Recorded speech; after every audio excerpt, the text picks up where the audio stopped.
നമുക്കിന്നൊരു 100 വർഷം പഴക്കമുള്ള ഒരു സിനിമയുടെ കഥ കേട്ടാലോ? സിനിമയുടെ പേര് നോസ്ഫെറാതു. 1922 ഈ സിനിമ റിലീസാകുന്നത്. ഇതൊരു ജർമ്മൻ സൈലന്റ് സിനിമയാണ്. സിനിമയുടെ കഥ നടക്കുന്നത് 1838 ജർമ്മനിയിലെ ഒരു ഫിക്ഷണൽ ടൗണായ വിസ്വാങ്കൽ. അവിടെ ഒരു റിയൽ എസ്റ്റേറ്റ് ഏജൻസിയിൽ വർക്ക് ചെയ്യുന്ന തോമസ് ഹണ്ടർ എന്നൊരു ക്യാരക്ടറാണ് ഈ സിനിമയിലെ മെയിൻ കഥാപാത്രം. തോമസ് മാരീഡാണ്. ഭാര്യയുടെ പേര് എലൻ.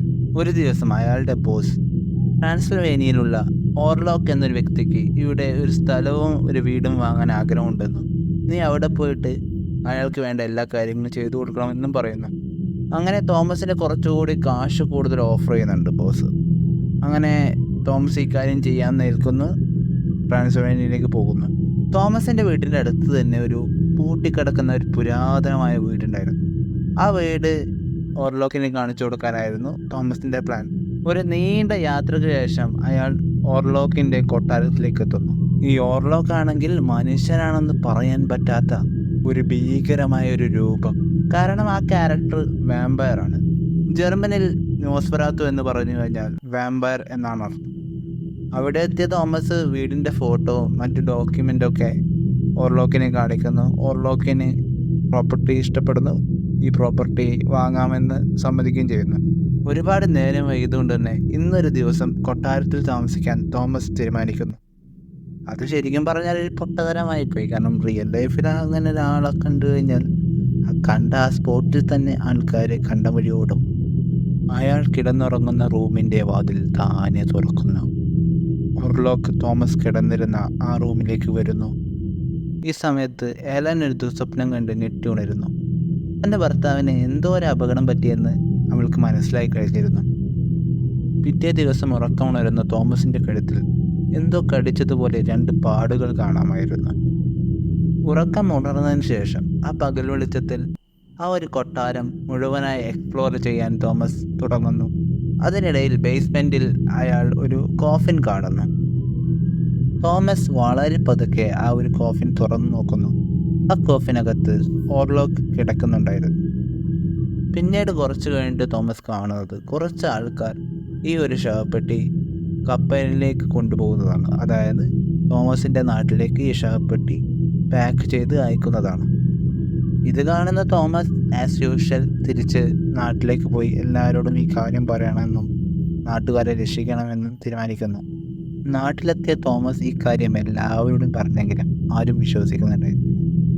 കുറച്ച് ദിവസത്തിന് ശേഷം ഓർലോക്ക് തോമസിൻ്റെ തൊട്ടടുത്തുള്ള വീട്ടിൽ താമസം തുടങ്ങുകയും ചെയ്യുന്നു. അയാളുടെ വരവോടെ ആ സിറ്റിയിൽ മൊത്തം പ്ലാഗ് പടർന്നു പിടിച്ചു. പ്ലാഗ് COVID-19 പോലെ ലോകം മുഴുവൻ പടർന്നു പിടിച്ച ഒരു പകർച്ചവ്യാധിയായിരുന്നു. ഈ സംഭവങ്ങളൊക്കെ നിങ്ങൾക്ക് ഗൂഗിളിൽ ഒന്ന് സെർച്ച് ചെയ്താൽ അറിയാവുന്നതാണ്. ഒരു ദിവസം ഓർലോക്ക് തോമസിൻ്റെ ഭാര്യ എലൻ്റെ റൂമിലേക്ക് പോകുന്നു. അങ്ങനെ ഓർലോക്ക് അവളുടെ രക്തം മുഴുവൻ ഊറ്റിക്കുടിക്കുന്നു. അങ്ങനെ എലൻ മരിക്കുന്നു. അപ്പോഴേക്കും സമയം രാവിലെ ആയിരുന്നു. ജനലിലൂടെ റൂമിലേക്ക് പതിക്കുന്ന സൂര്യപ്രകാശം ഓർലോക്കിൻ്റെ ദേഹത്ത് തട്ടുന്നു. സൂര്യപ്രകാശം തട്ടുന്നതോടെ ആ ഒരു കഥാപാത്രം അവിടെ ഇല്ലാതെയാകും. സിനിമ അവസാനിക്കുന്നു. ഈ സിനിമ ഒരു പഴയ സിനിമയാണെന്ന് പറഞ്ഞല്ലോ. എന്നാലും ഈ സിനിമയിലെ ചില രംഗങ്ങൾ കാണുമ്പോൾ എല്ലാവർക്കും പേടി വരും. പ്രത്യേകിച്ച് ഓർലോക്കിനെ കാണിക്കുന്ന സീനുകളൊക്കെ കുറച്ച് ഭീകരം തന്നെയാണ്. പ്രത്യേകിച്ച് ആ ക്യാരക്ടറിൻ്റെ മേക്കപ്പ് കണ്ടാൽ തന്നെ നമുക്ക് പേടി വരും. ഈ സിനിമയുടെ മേക്കിങ്ങിനെ ബേസ് ചെയ്തിട്ട് 2006 ഷാഡോ ഓഫ് ദ വാമ്പയർ എന്നൊരു ഫിക്ഷണൽ സിനിമ കൂടി വന്നിട്ടുണ്ട്. ആ സിനിമയിൽ കാണിക്കുന്നത് ഈ ഓർലോക്കായിട്ട് അഭിനയിക്കുന്നത് യഥാർത്ഥത്തിലുള്ള ഒരു വാമ്പയർ ആയിരുന്നു എന്ന രീതിയിലാണ്.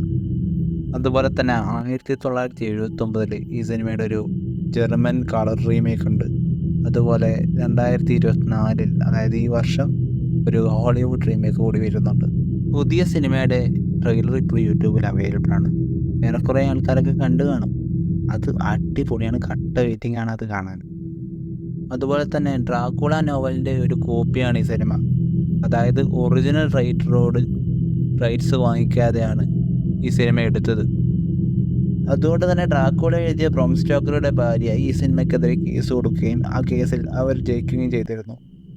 അങ്ങനെ ആ കേസിൽ കോടതി ഈ സിനിമയുടെ എല്ലാ കോപ്പികളും നശിപ്പിക്കണമെന്ന് ഓർഡർ പാസ്സാക്കുകയും ചെയ്തിരുന്നു. പക്ഷേ ഏതോ ഒരാൾ ഈ സിനിമയുടെ ഒരു കോപ്പി കൈവശം എടുത്ത് വെച്ചിരുന്നു. അതുകൊണ്ടാണല്ലോ നമുക്ക് ഈ സിനിമ ഇപ്പോൾ പല ക്വാളിറ്റിയിൽ കാണാൻ പറ്റുന്നത്. പക്ഷേ ഇപ്പോൾ വിധിയുടെ വിളയാട്ടം എന്ന് പറയട്ടെ, ഡ്രാക്കുള എന്ന നോവലിന് ഇപ്പോൾ കോപ്പിറൈറ്റ് ഇല്ല. ആർക്ക് വേണമെങ്കിലും സിനിമയാക്കാവുന്ന ഒരവസ്ഥയിലാണ് ഡ്രാക്കുള നോവൽ ഇപ്പോൾ ഉള്ളത്. ഇപ്പോൾ നോസ്ഫെറാത്തു സിനിമ നിങ്ങൾക്ക് യൂട്യൂബിൽ ഫ്രീ ആയിട്ട് കാണാവുന്നത് തന്നെയാണ്. അതുപോലെ തന്നെ വീഡിയോ ഇഷ്ടപ്പെട്ടാൽ വീഡിയോ ലൈക്ക് ചെയ്യുക, ചാനൽ സബ്സ്ക്രൈബ് ചെയ്യുക, നിങ്ങളുടെ അഭിപ്രായം താഴെ കമൻറ്റ് ചെയ്യുക.